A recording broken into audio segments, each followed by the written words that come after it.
When the Prophet Muhammad, peace be upon him, sent letters to rulers and kings throughout the world inviting them to Islam, one of these letters reached Heraclius, the Roman emperor at that time.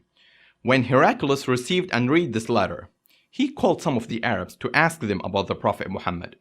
One of these Arabs happened to be Abu Sufyan, the leader of Mecca at that time, and he used to be one of the enemies of Islam, even though he was a relative to the Prophet Muhammad. And when these Arabs stood in front of Heraclius,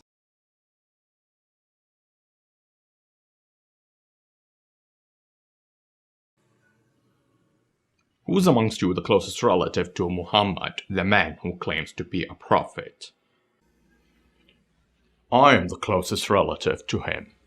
"I'm gonna ask him about that man who claims to be a prophet, and I want you to stand behind him.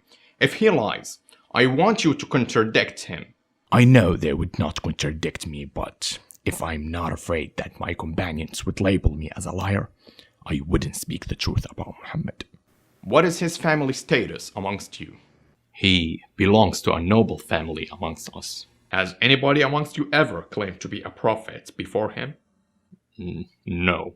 "Was anybody amongst his ancestors a king?" No. "Do the nobles or the poor people who follow him?" It is the poor people who follow him. "Are his followers increasing or decreasing?" They are increasing. "Does anybody amongst those who embrace his religion become displeased and renounce the religion afterwards?" No. "Have you ever accused him of telling lies before his claim to be a prophet?" No. "Does he betray?" No.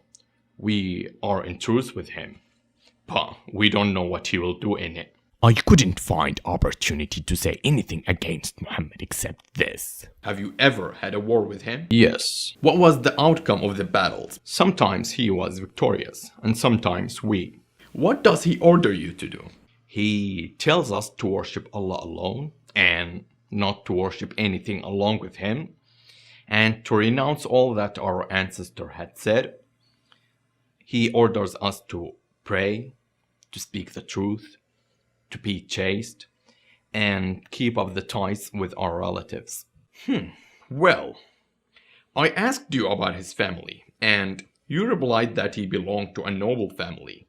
In fact, all the prophets come from noble families amongst their respective peoples.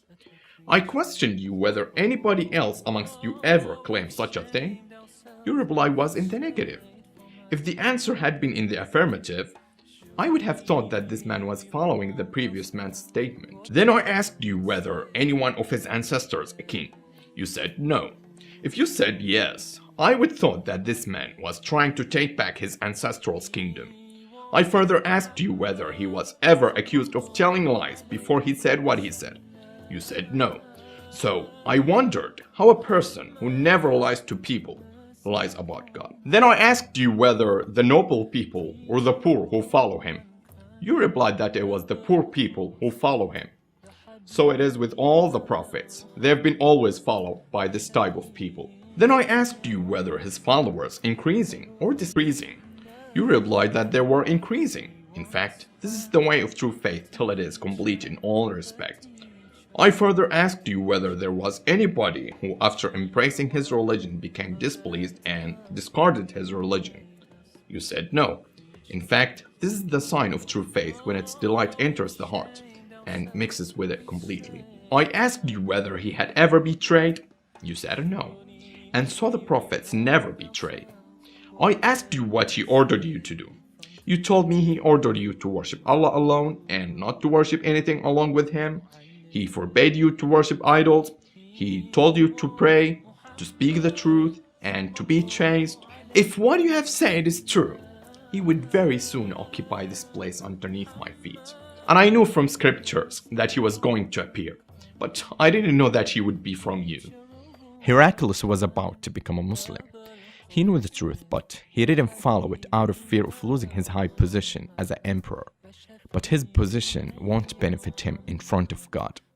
So, if you knew the truth, follow it, no matter where it is.